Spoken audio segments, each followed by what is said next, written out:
حق میں جو 243 میں یار میری بات سنیں، وہ ہمارے قائد ہیں، ہمارے صدر ہیں، ان کے بغیر تو اگر آج کے گورنمنٹ چھوڑ دیں ہم چھوڑ دیں. فیلڈ مارشل کو ایکسٹینشن نواز شریف صاحب نے دی ہے. نہیں میاں صاحب تو ابھی تو انہوں نے ووٹ نہیں نہ کیا، ابھی تو نہ سینٹ نے ووٹ نواز کیا. شریف صاحب راضی ہے فیلڈ مارشل کو ایکسٹینشن دینے میں؟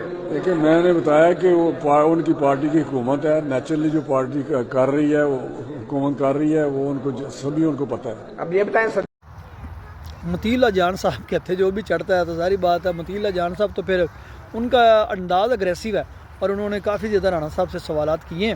تو آگے یہ اسلام آباد میں کوئی منسٹر صحافی اور طرح کے ہیں، شیخ پورہ کے صحافی نہیں ہیں. یہ شیخ پورہ کے صحافیوں کے ساتھ جو ہے وہ بات چیت وہ بھی سنیں، یہ اسلام آباد والی آپ نے سن لی ہے.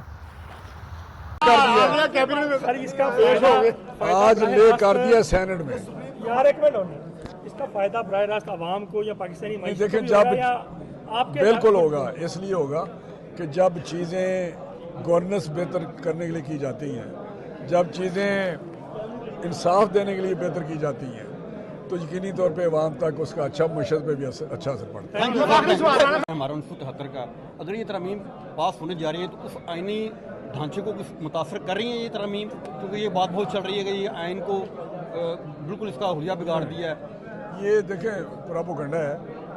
کون سا دیکھیں ہمارا جو آئین ہے اس کے جو آپ پڑھیں گے نا پہلے شروع میں جو اس کا دیا ہوا ہے اس میں وہ ہے کہ یہ اسلامک ریپبلک ہوگا جس کا اسلامی وہ نظام پہ اس کا ہم لیجسلیشن کرتے رہیں. قرارداد مقاصد اس میں شامل ہے. پھر یہ جو پارلیمانی سسٹم ہے اس کو کچھ نہیں اس کو ہو رہا. لیکن یہ تو دیکھیں نا اگر آرمی کے لیے کوئی سٹرکچر چینج کر رہے ہیں تو اس سے آئین کا تو کوئی مقصد نہیں. کوئی امپرومنٹ ہونی چاہیے، ساتھ ساتھ کو ضرورت پڑتی ہے. اگر 18ویں ترمیم ہوئی تو صوبوں نے اس طرح ان کی کیپیسٹی نہیں تھی جس طرح ان کے نظام جو اختیارات ان کے پاس گئے، تو یہی محسوس کیا گیا کہ شاید ان کی کیپیسٹی نہیں، فیڈرل گورنمنٹ لیول پہ بھی تھوڑے سے اختیارات ہونے چاہیے. 18ویں ترمیم میں بھی ہم نے ہاؤس کے باہر کنسنسس بلڈ کیا تھا، اور جب ہاؤس میں گئی تھی تو وہ شاید 1-1.5 گھنٹے میں پاس ہو گئی تھی، 1-1.5 گھنٹے میں. تو ابھی بھی یہ جو ہماری کنسلٹیشن ہے یہ چل رہی تھی، بڑی پرانی چل رہی تھی. جب 26 ترمیم پاس ہوئی تو اس کے بعد ہم نے شروع کر دی تھی یہ کانسٹیٹیوشن اور باقی چیزیں. اور فائنلی جب یہ چیزیں جب ہاؤس میں جانے لگتی ہیں تو اس وقت بھی کنسلٹ سب کو، آپ پرائم منسٹر صاحب کی باتیں سنیں گے جو وہ میڈیوں میں کرتے ہیں، وائرل بھی ہوگی.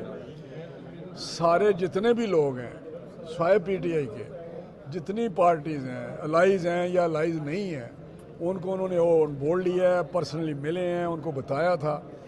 لیکن پھر بھی جب پارٹیاں اپنی جاتی ہیں پارٹی کے اندر ڈسکس کرنے کے لیے، وہاں سے تھوڑے سے چیزیں آ جاتی ہیں. لیڈرشپ آن بورڈ تھی، لیکن جہاں کوئی ایشو آئے ہیں جیسا سی کی میٹنگ ہوئی پیپلز پارٹی کے بعد قومی سلامتی کمیٹی کا اجلاس کب ہو رہا ہے؟ دیکھیں ابھی تو امیڈیٹ تو قومی سلامتی کا اجلاس کا کوئی ایجنڈا نہیں، نہ کوئی ٹائم فریم ہے. لیکن ایک بات میں بتاؤں کہ ہم چاہتے ہیں کہ افغانستان کے ساتھ ہمارے معاملات صحیح ہوں، کیونکہ وہ ہمسایہ ملک ہے اور برادر ملک بھی ہے. ہم ان کی بہتری چاہتے ہیں. ہم چاہتے ہیں کہ وہ کسی اور کی پراکسی وار نہ لڑیں جو انڈیا کی گود میں بیٹھے ہوئے ہیں اور ان کے مفادات ہمارے ساتھ جڑے ہوئے ہیں. تو ہم کوشش کر رہے ہیں، سٹل ہم کوشش کریں گے کہ وہ دہشت گردی والا جو ہمارے ساتھ ان کا ایک ایشو ہے اس پہ وہ قابو پائیں اور دہشت گردی اپنے علاقے سے نہ ہونے دیں.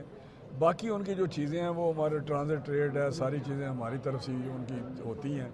ابھی ہم نے ہیومینیٹیرین گراؤنڈ پہ ہم نے بہت سارے ان کے جو ضرورتیں تھی فوڈ کی ان کو وہ جانے دی ہیں تاکہ وہاں پہ کوئی ایسی جگہ دو گے میں کہنے لگا چھینا صاحب کھلو گیا. سوال کرو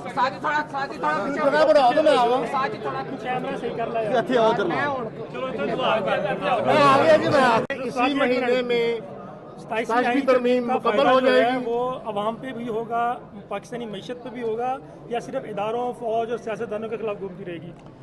دیکھیں جو بات آپ نے کی ہے کہ کب پاس ہوگی وہ اسی ہفتے انشاءاللہ ہو جائے گی.